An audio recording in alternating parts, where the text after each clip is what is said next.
Hello and welcome back to my channel. I hope आप सभी अच्छे होंगे। सो गाइस, जितने भी इंपॉर्टेंट पॉइंट्स थे मैंने पहले ही नोट डाउन करके रख लिए सो दैट आपके लिए इजी हो जाए समझने में। पहले ये पॉइंट्स डिस्कस कर लेते हैं, उसके बाद नोटिफिकेशन एंड अप्लाई करने का प्रोसेस समझेंगे।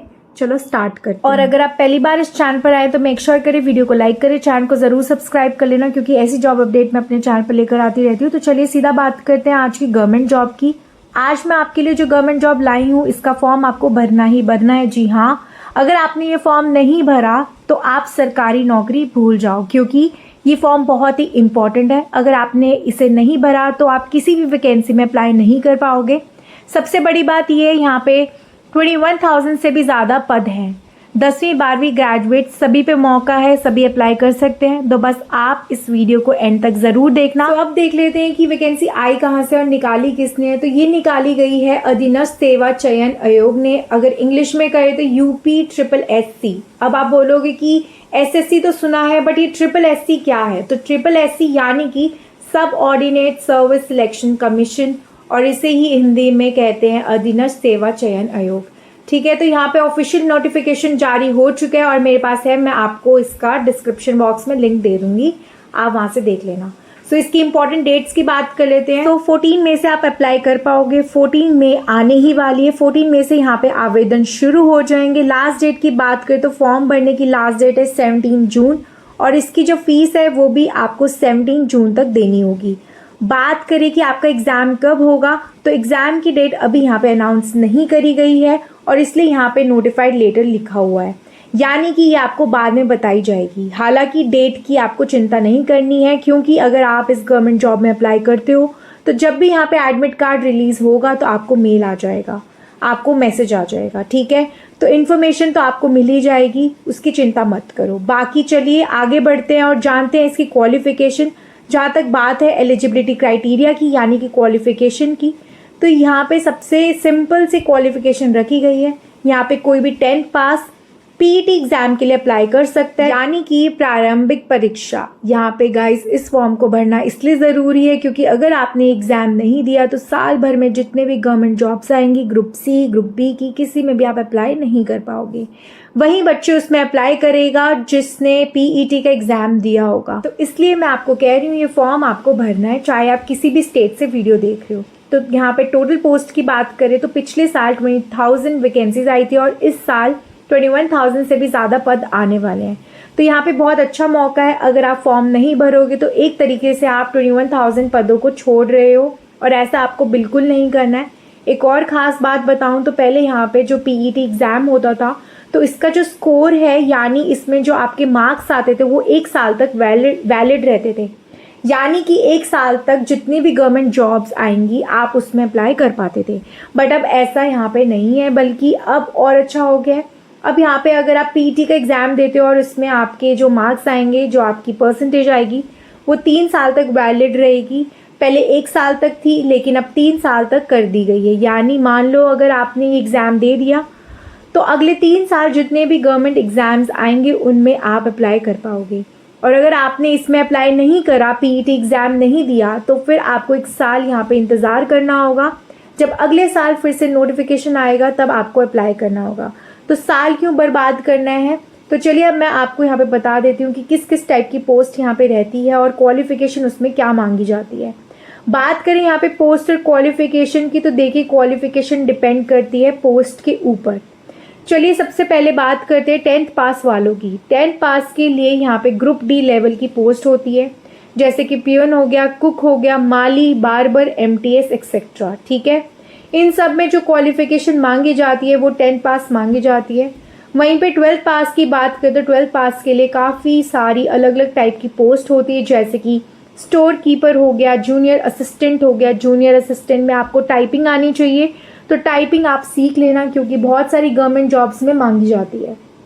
इसके बाद बात करते हैं फॉरेस्ट गार्ड की। तो फॉरेस्ट गार्ड में कंप्यूटर की कोई नॉलेज नहीं चाहिए। फॉरेस्ट गार्ड में यहाँ पे आपका फिजिकल टेस्ट होता है, रनिंग वगैरह आपसे करवाई जाती है। ठीक है, वहीं पे आप लेखपाल भी बन सकते हो मात्र 12वीं पास होने पे। बस हाँ, आपके पास CCC का कंप्यूटर सर्टिफिकेट होना चाहिए अगर आप लेखपाल के लिए अप्लाई करना चाहते हो तो। वहीं पे बात करें स्टेनोग्राफर की तो सबसे ज़्यादा सैलरी जो है वो स्टेनोग्राफर को ही मिलती है। स्टेनोग्राफर में जो है क्वालिफिकेशन है वो मात्र 12वीं पास मांगी होती है, बट हाँ आपको शॉर्ट हैंड या कह लो स्टेनोग्राफी आनी चाहिए।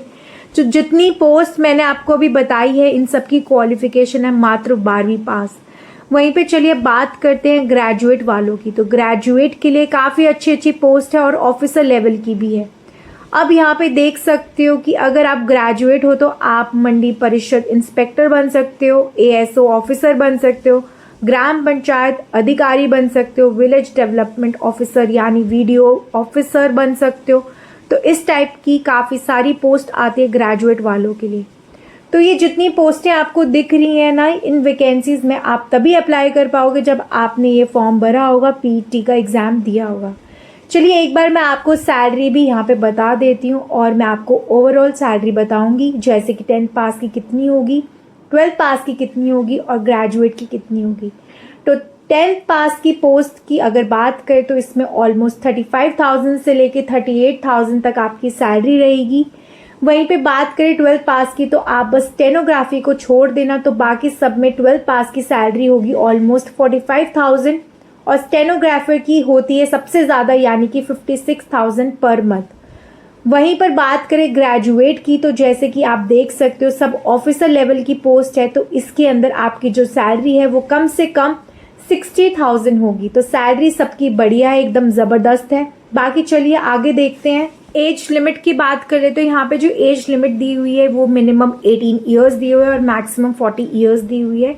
सो यहाँ पे आप देख सकते हो इसके अकॉर्डिंग 1/7/2025 के अकॉर्डिंग आप 18 ईयर्स के होने चाहिए एंड मैक्सिमम एज 14 ईयर्स है, तो आप इसके अकॉर्डिंग यहाँ पे अप्लाई कर सकते हो। Age relaxation as per rules, तो यहाँ पे एज रिलैक्सेशन भी देख लेते हैं।